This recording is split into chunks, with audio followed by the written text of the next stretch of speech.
Man, I'm this insecure kid. I started realizing there's a lot of people out here who are going through a lot of problems that I once tapped into. You know, I had a whole bunch of issues growing up. And, you know, I felt compelled to just, you know what? You got to start sharing this stuff, man, because people see where you're at today. They see where you're at today. They see the man you are today, this hard, rock-hard human being. Show these people where you come from. Right. Show these people it's possible. It's funny when you're reading the book, like once you get into the later chapters, like 6, 7, or 8, you know, all the way to the end, you start to forget chapters 1 and 2. That's right. And you start thinking this guy is a superhuman, and then you got to remind yourself, like, oh man, look where he came from. Right. I actually do that in the audiobook. In the audiobook, while Adam's reading, we have a moment where we stop because we're like 6 or 7, you know, 6, 7, 8, where I start doing all these crazy feats and start going way beyond human limits for myself.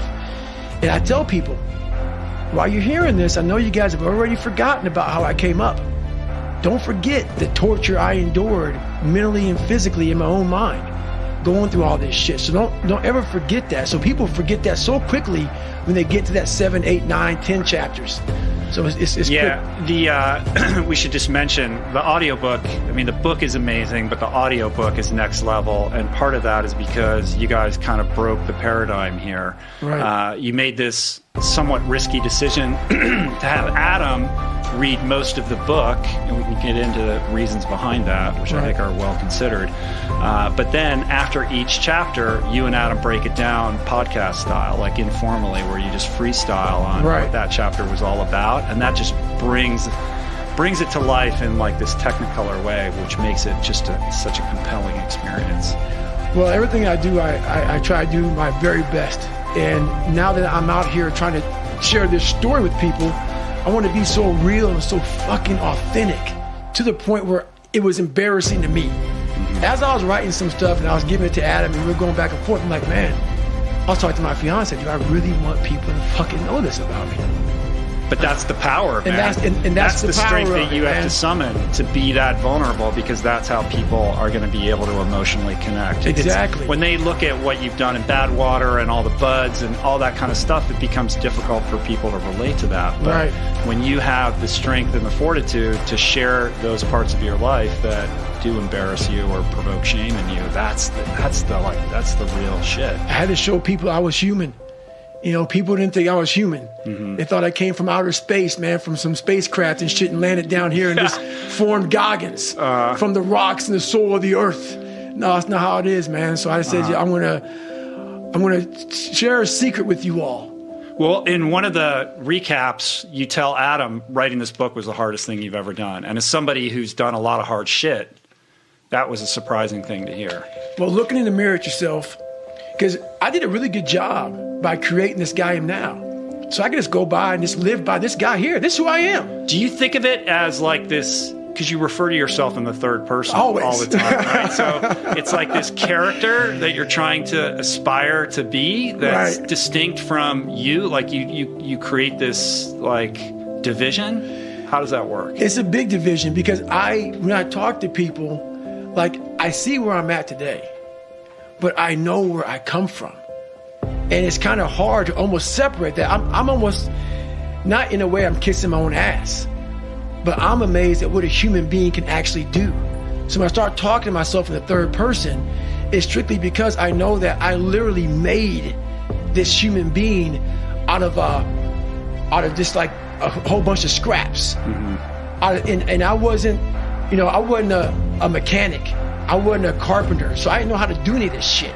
You know, I wasn't trained in how to build a human being from nothing. You know, like my mom didn't train me, my dad didn't train me, life didn't train me. Well, life did train me. Yeah. Life did train me, correction. And I started putting this scrap metal together. I'm like, I wonder what the fuck's gonna happen. You know, the first year I tried to do was all fucked up. And after a while, I started learning more and more and more through pain and suffering. I started learning so much about stuff. Before I knew it, man, I built this beautiful car. And I'm like, how the fuck did I do that? And I knew how, and I know how to do it because I have all the tools. Through all the failure I went through trying to build this person who's Goggins. Yeah, and that was something that came across loud and clear, which is, it's not like you develop this toolbox and then everything worked out. Like, No. It's like No. there's so many ups and downs and highs and lows, and you're constantly getting knocked down again. A lot of Home Depot shopping for that toolbox, brother. Yeah.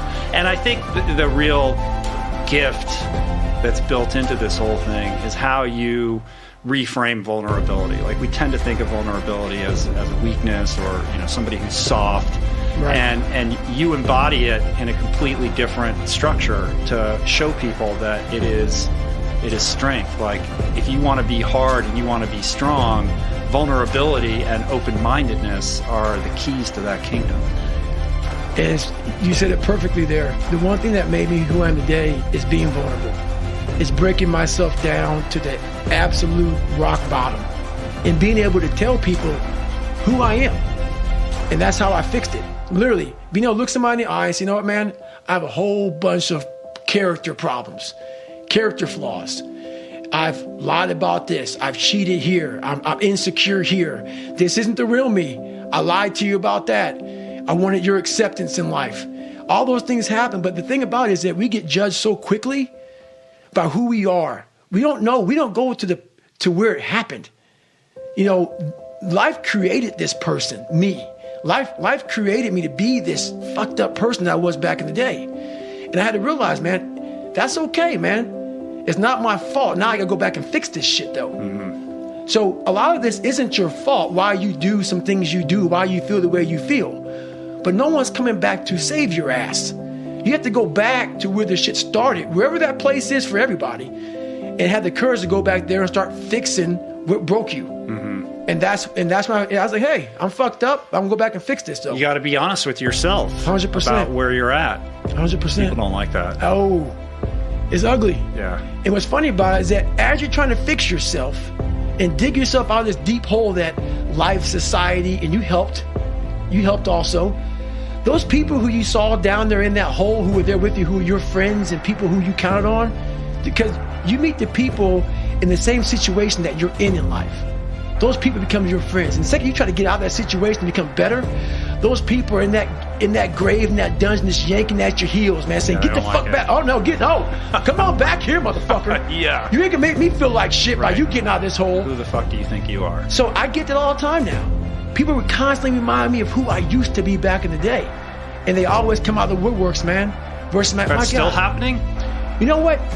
When you come from a small town, and you come from a place that a lot of people don't want to come out of it and get out of it, and all you want to do is become somebody, when you have small town mentality is a real mentality. You've got to be able to get out and let your mind see open-mindedness. Because a small town, what it does to you is it closes your mind. Completely closes your mind. Not everybody. This isn't everybody. A lot of people. You have to be able to go out there and create open-mindedness. You need space. You need space to see the world. Like a lot of racism, a lot of ignorance in the world, it comes from people not being out and seeing other things, seeing other people, seeing all kind of shit.